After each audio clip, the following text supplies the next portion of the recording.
어떤 세력들이 말입니다. 마치 이 윤석열 대통령의 이 계엄이 내란과 직결되는 듯이 혹은 그 내란이 끝나지 않았다는 듯이 네. 일종의 선동 같은 것들을 계속 해나가고 있는 상황, 요거에 대해서 지금 말씀을 바로 예. 드리면 좋을 것 같은데 지금 8년 전의 선동 방식이 그대로 먹히고 있다 하는 얘기들을 눈 밝은 우리 시청자님들은 이미 지난주부터 하셨어요. 이거 뭐야? 지금 8년 전 지금 박근혜 대통령 끌어내렸던 방식 예. 지금 그대로 쓰고 있잖아. 그쵸. 라고 말씀을 하시는데요. 지난주부터 진짜 많이 맞습니다. 우리 시청자들도 말씀을 해주셨어요. 이거 한번 보시죠. 또 이런다 이렇게 네. 얘기를 했어요. 박근혜 대통령 당시에 나왔던 선동 방식. 정말 저 때를 생각하면 너무나 부끄러운 거죠. 저 때 야. 무슨 얘기 나왔었냐. 그 당시에 이제 선동들이 막 세월호 당일날 박근혜 대통령이 무슨 호텔에서 미래를 했다. 저게 혹은 이제 세월호 때 네. 7시간 뭐 맞습니다. 보고가 늦었다. 네. 그 보고도 정확하게 몇 시간 남았는지 몰라요. 근데 보고 늦은 거 가지고서 청와대에 없었다 저런 얘기 나왔었죠. 네. 그 다음에는 또 성형 수술을 했다 그 얘기도 있었어요. 성형수술. 얼굴에 필러를 엄청 많이 만들라고 그렇게 해서 이 수면제에 취해갖고 보고를 못 받았다 이런 얘기도 있었어요. 그 다음에 또 보고를 못 받은 이유 중에 하나가 올림머리. 올림머리를 하는데 무려 1시간 반이 걸렸다. 그래서 당시에도 세월호 구제에 그거에? 실패했다. 저건 정말 말이 안 되는 소리거든요. 그 다음에 또 이제 탄핵 무렵에 또 나왔던 각종 예. 증언들이 있었는데 그때 청와대에 거대한 거울방이 있었다. 저거 나중에 어떻게 됐냐면은 저 비서관 중에 왜 저 박근혜 대통령하고 뭐 과거에 요가 강사였던가 뭐 윤정추 그런 사람이 있었죠. 저 가봤잖아요. 저 청와대 거울방. 네네. 거울방에 가본 게 아니라 박근혜 대통령 관저, 그러니까 문재인 대통령 전 대통령 부부가 쓰고 난 다음에 네. 가봤지만 제가 가서 그때 당시 설명해 주신 분한테 들은 거는 관저 자체가 되게 거대합니다. 네. 그래서 그거를 문재인 전 대통령, 문재인 김정숙 부부는 그걸 다 썼는데 오히려 박근혜 전 대통령 혼자잖아요. 네. 그래서 그 방을 축소했대요. 오히려 가벽을 세워서. 네. 그리고 이른바 거울방이라고 하는 곳은 그 조그마한 공간을 만들어서 거기서 요가 심신수련을 저 했대요. 한번 보십시오. 그러니까 그게 무슨 요가를 할 때 거울방이에요. 자세를 봐야 되기 때문에 일반인들도 혹은 이제 체육관 가시면 그 한쪽 벽면에 좀 많이 크게 볼 수 있는 거울을 붙여놨는데 그거를 거울방이라고 표현을 한 겁니다. 저렇게 거울방이라고 표현을 해놓고 나서 각종 거기에서 프로포폴을 맞았다 뭘 맞았다 얘기가 나왔는데 또 그 사이에 뭐가 있었냐면은 청와대가 비아그라를 대량으로 구입했다는 얘기가 나왔어요. 그러니까 저게 어떤 느낌을 주냐 하면은 비아그라를 먹고 거울방에 들어가 하면서 굉장히 음탕한 상상력을 부추기는 거죠. 그런 전략들이 있었고요. 또 그때 있었던 것들이 구판 뭐 있었죠. 너무 여러분들 잘 아시는 거잖아요. 뭐 오방색 뭐 그걸 네. 최순실이 엄청 많이 뭐 집중을 했었고 그 다음에 박근혜 대통령 한복도 그래서 뭐 오방색 했다 막 저런 얘기들이 선동이 엄청 많았는데 마치 저 당시를 빼박으로 만든 것처럼 뭐 예. 복사한 것처럼 지금도 이런 선동이 돌아가고 있습니다. 지금 보시겠습니다. 야, 자, 지금 저것 때문에 어저께 장경태죠. 네. 민주당 장경태 의원이 네.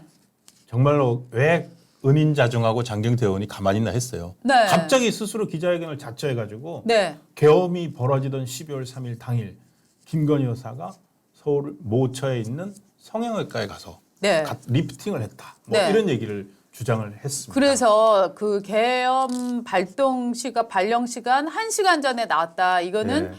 김건희 여사가 미리 계엄을 알고 있었고 본인이 법적인 리스크를 피하기 위해서 거기 갔다가 들어온 것으로 추정된다라는 얘기들을 퍼뜨리기 위한 거죠. 저게. 지금 저 성형외과가 난리 났어요. 그다음에 별점 테러 2번 받고. 보겠습니다. 예. 그다음에 또 어떤 건설업자의 증언이 있다 이렇게 해서 또 기사가 나왔죠. 삼청동에 안가가 있는데 거기에 그 안쪽을 바 형태로 예. 술집 형태로 개조하기를 의뢰받았는데 내가 그거 부담스러워서 못한다 그랬다라고 얘기했다는 또 저 얘기를 또 터뜨리면서 그 국회의원이 얘기했어요.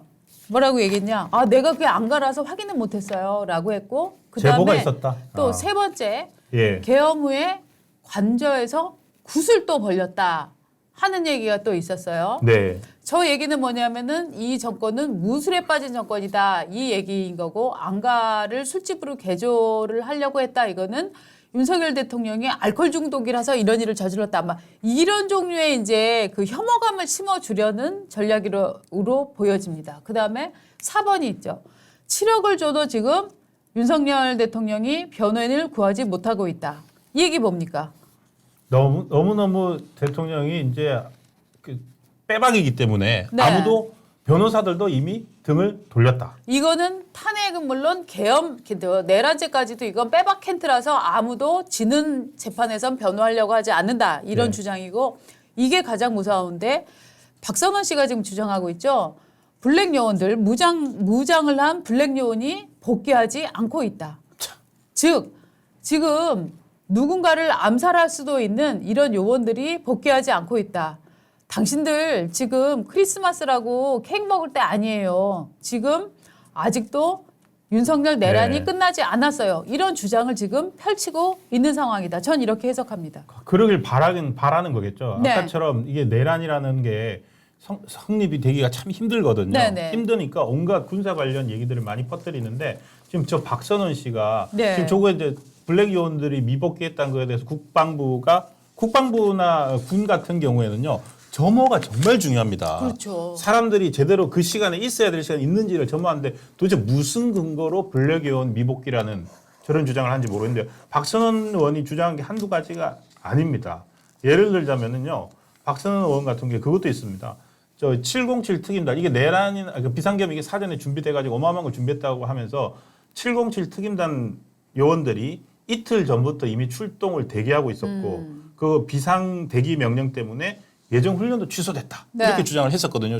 그 비상계엄 직후에. 네. 그런데 그걸 바로 김현태 707 특임단장이 나와서 뭐라고 그랬는지 아십니까? 네네. 특임단장이 나왔습니다. 특임단장이 나죠. 그런 거 없는데요.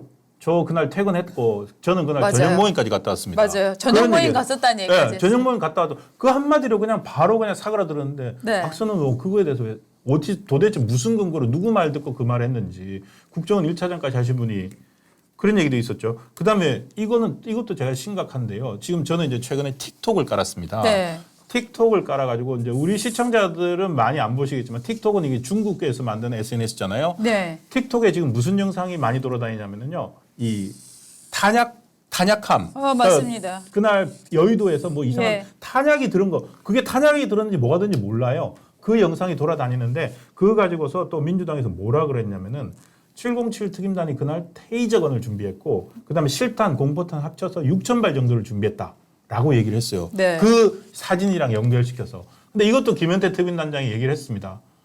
테이저건은 한 발도 테이저 탄환 가지고 간 적이 없고 그다음에 그 영상 이런 게 있는데 그날 우리 수발부에 보면 탄약 수발부에 보면 나간 게 있다. 불출되게 있는데 그건 뭐냐? 늘상 우리가 훈련을 하기 때문에 그날 아침에 훈련용으로 가지고 간 거다.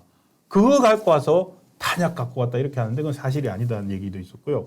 그다음에 또 이게 어마합니다. 군인권센터라고 있지 않습니까? 네. 그 군인권센터에 사람들이 뭐라고 그랬냐면은 지금 박선원 의원은 미복귀 의원이 있다 그랬고 군인권센터에서는 707 특임단을 비롯해서 비상계엄 때 나갔던 인원들이 지금 감금돼 있다. 그러니까 어떤 입을 막기 위해서 네. 군 내에서 뭐 그런 게 투입 인원을 입을 막기 위해서 그다음에 뭐 감금을 했고 출동 전에 유서까지 썼다더라. 네. 이런 얘기까지 했는데 그것도 김현태 특임단장이 그런 일 없다라고 얘기를 하는데 그런 일 없다라는 얘기는 안 나갑니다. 맞습니다. 얘기는 잘 알려지지 않고 그냥 앞에서 야 탄약이 있었대 실탄이 있을 때 그날 나갔던 애들 지금 감금돼 있대 그래서 말이 안 나오는 거야. 그리고 뭐 블랙 요원들은 돌아오지 않았대 이 얘기들 하는데요. 오죽 답답한 이게 지금 제가 정리해서 읽어드린 건 이거는 유상범 국민의힘 의원 페이스북에 그저께 밤에 올린 거예요. 그러니까 조금 정말로 답답해서 유상범 의원이 올려놓은 거를 제가 여러분들께 소개를 해드렸습니다. 이렇게 가짜뉴스 확인해야 될 내용들이 너무너무 많고요. 조금만 확인해 보면은 상식에 부합하지 않는데 그냥 퍼져나가거든요. 원래 이런 얘기들은 설명은 돌아다니지 않고 의혹만 이제 돌아다니기 때문에 헛소리 비용 법칙이라고 있잖아요. 헛소리 맞아요. 하나를 던지면 그게 헛소리입니다를 반박하거나 바로잡기 위해서는 그거에 100배 노력이 100배. 필요하다라는 네. 건데 지금 이 헛소리 비용이 우리 사회를 정말 더 힘들게 하고 있는데 이 헛소리는 근데 사실은 의도적인 거잖아요. 헛소리는 예. 지능이 부족하거나 정말 정신줄을 놨기 때문에 그냥 헛소리를 하는 게 아니라 예. 이건 사실은 의도적인 선동 계열이라고 지금 봐야 맞습니다. 되는 거죠. 이거를 저희가 하나씩 또 반박을 해야 되는데 이를테면은 뭐 술집을 바 형태로 개조하려고 그랬다. 요거는 그러면은 사실 이런 얘기를 하려고 그러면 어느 정도 검증을 한 다음에 해주셨으면 좋았을 것을 윤건영 의원이 지금 대통령의 안가라는 특수성 때문에 내가 검증을 못했다라고 얘기를 하고 있고요. 그 다음에 지금 대통령 관저에서 구판했다는 거. 구판을 벌렸다라고 하는 얘기가 있는데 이거에 대해서 국방부가 정확히 얘기를 했습니다. 아, 그거 지금 이삿짐 지금 저 실으러 들어간 겁니다. 예. 라고 얘기를 했는데 국방부 아. 장관 이삿짐 실어 간 겁니다. 라고 얘기를 했음에도 불구하고 지금 구판 얘기는 지금 쫙 펼쳐져 있습니다. 김용현 네. 장관이 지금 장관이 아니니까 더 이상 예. 그 장관 공간을 비워야 되잖아요. 맞습니다. 관저에서. 예. 그거 실으러 들어갔는데 그 트럭 열어서 봤습니까? 그렇죠. 트럭 열어서 본 사람은 없고 트럭이 들어가는 것만 봤어요. 맞습니다. 뭐 실력 저기에 무엇이었느냐? 그 얘기를 한 사람이 누구냐? 김어준 씨네요. 맞습니다. 김어준 씨가 자기 유튜브 방송에서 이삿짐 박스 등이 실린 트럭이 관저에 들어간 것을 놓고 저거는 물건을 갖고 들어간 것이다. 네. 누구는 증거 인멸이라고 하는데 그날 구술했다. 저건 굿하는 물건들이 들어있는 것이다. 라고 얘기를 했답니다. 뭐 궁예 관심법이야? 박스 안도 틀어봐? 그러니까 이걸 하려면은요. 네. 그 여러 번 사람의 제보라도 받든지. 혹시 뭐 청와대 저 용산에 뭐 돼지머리랑 뭐 사과랑 뭐 배랑 들어갔는데요라는 그쵸. 증언이라도 있던가. 최소한의 그렇지 않아요? 이걸 네. 만약에 기자인 제가 제보를 받았어요. 네. 이걸 하려면은 일단 현장에 가야 되겠죠. 국방부 장관 관저를 지키는 병사가 네. 있을 거 아니에요. 병사가 있으면 그 병사를 찾아야 될 거예요. 네. 그날 근무했던 당번병한테 혹시 들어가니까 확인했습니까? 아니면 확인 안 했다. 네. 확인 못하게 하더라. 아니면 확인했는데 아무것도 빈 트럭이었다. 네. 박스만 있었다. 이런 얘기를 들어야 됩니다. 근데 이런 사람들이 흔히 하는 건 뭐냐면 의도적 그 제보 방치입니다. 트럭을 봤다까지는 사실이잖아요. 네. 들어가는 건 봤어요. 근데 맞아요. 취재를 해보면은 기본적으로 자신들이 추정하는 것과 맞지 않을 가능성이 많습니다. 네. 그럼 취재를 안 하는 거예요. 트럭 봤다는 얘기까지만 하는 거죠. 그렇죠. 그리고 네. 김건희 여사 성형외과 방문설 저는 말입니다. 이게 설령 김건희 여사가 그날 성형외과를 방문했다고 칩시다. 그게 사실이라고 칩시다. 근데 가면 안 되나요? 그거랑 계엄이랑 무슨 상관이죠? 아니 오히려 저는 처음에 저 얘기 나왔을 예. 때 그러니까 계엄을 뭐 그냥 몰랐던 거고 오히려 김건희 여사가 몰랐다라는 몰랐던 거죠. 결론으로 이어지지 않습니까? 예. 보통 사람은 야 남편이 만약에 대통령인데 그 대통령 남편이 오늘 저녁에 계엄을 선포할 한다. 것이다라고 예. 하면 어떤 부인이 그 시간에 성형외과에 가서 피부 그러니까. 관리를 받겠습니까? 말도 안 되죠. 그렇지 않아요? 그래서 이게 정말 저는 정말 골 때리는 진짜 이 음모설이다라고 선동이라고 생각을 하는데 그래서 석정현 변호사가 이런 예. 글을 올렸어요. 그러니까 박근혜 전 대통령의 세월호 7시간 미래설, 청와대 비아그라 등으로 재미를 본 수법의 리바이벌이다. 네. 리바이벌 정말 맞는 것 같아요. 정말 리바이벌이에요. 노력을 안 하냐? 근데 이런 건 사실 노력할 필요가 없습니다. 노력하지 않고 그냥 이 정도만 던져줘도 성남 군중은 이거를 그냥 사실로 쫙 받아들이는 거예요. 지금 제가 조금 더 알아봤는데요. 네. 이분이 그 전에 아마도 김건희 여사가 다녔던 병원이겠죠. 네. 갔다면. 근데 이제 뭐 실제 간 걸 봤는지 안 봤는지 모르는데 저 서울의 소리 말고 어딥니까?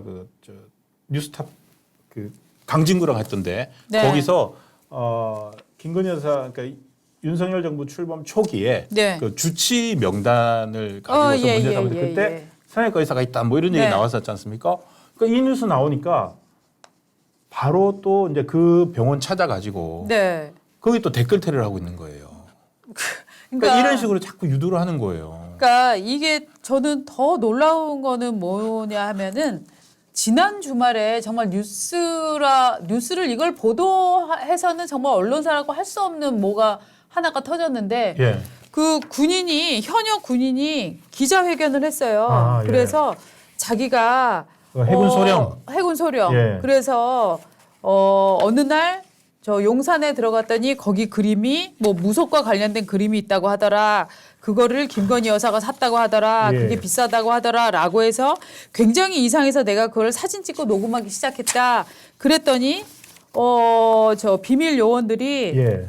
나를 협박을 하고 나를 8층에서 지금 지난 10월 달에 내가 용산 국방부 병영생활관 8층에서 나를 사찰하던 신혼불상의 요원에게 폭행을 당해서 계단에서 떨어졌다. 아. 이 사고로 요추 골절, 왼쪽 손목 골절 부상, 수술 받았다. 이후에 심신장애 7급, 예. 장애보완 3급, 상위 등급 6급으로 퇴역 대상이 되었으나 나는 전역하기 싫어서 여기 지금 복무를 계속 신청을 했고 현재 재활 치료 중이다.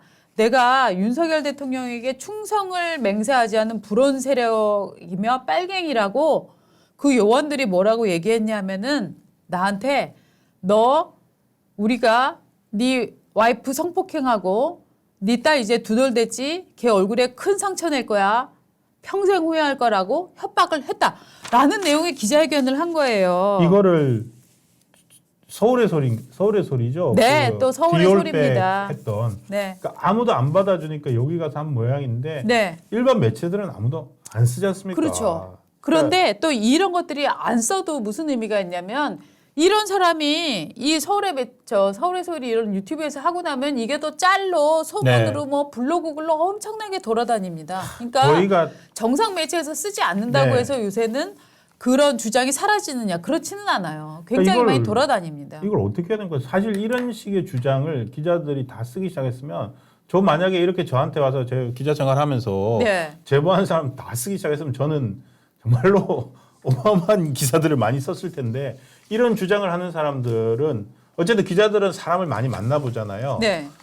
이 노은결 소령이라고 하시는데 해군 이 노은결 소령의 말이 어느 정도 진실인지 저는 잘 모르겠습니다. 그렇지만 제가 기자로서 20년 넘게 해오면서 어떤 봤던 제보자의 어떤 전형들, 네. 제보자의 눈빛들 그리고 이런 것들을 봤을 때 네. 이분의 주장만으로는 상당히 신뢰하기 힘들 것 같습니다. 당연하죠. 그래서 저 같은 경우에는 그렇다면 이럴 거예요. 혹시 증거 자료, 당시를 찍어놓은 사진이라든지 예. 다른 목격자, 그 다음에 당시 진단서, 네. 아니면은 통화 녹음 이런 것들이 있으면은 좀 주십시오. 그것도 라고 할 그 사람이 텐데. 주장하면서 또 저 증거는 다 사라졌다. 그들이 갖고 갔다라고 얘기하고 있어요. 그러니까요. 그런 걸 달라고 해서 그런 게 있으면 네. 있더라도 이 내용의 충격적인 거에 비추어서 상당히 신중하게 보도를 할 텐데 이분은 자기 이름, 얼굴 다 까고 증거는 하나도 없이 유튜브에 나와서 얘기를 했거든요. 네. 그러니까 일약 유명 스타가 됐습니다. 근데 모르겠습니다. 그래서 지금 국방부에서 CCTV나 이런 것들을 통해서 수사를 하려고 하는데 이런 모든 것들 자체가 비상계엄과 그에 따라 이후에 이런 탄핵 정국에서 어마어마한 소음과 네. 그런 걸 만들어내는 것 같습니다. 혐오감 여부. 굉장히 부추겨갖고 그냥 맞습니다. 나는 모르겠고 그냥 빨리 탄핵시키고 빨리 내란죄로 구속해. 그렇죠. 이런 결론을 유도를 하는 거라고 저는 생각을 하는데요. 예.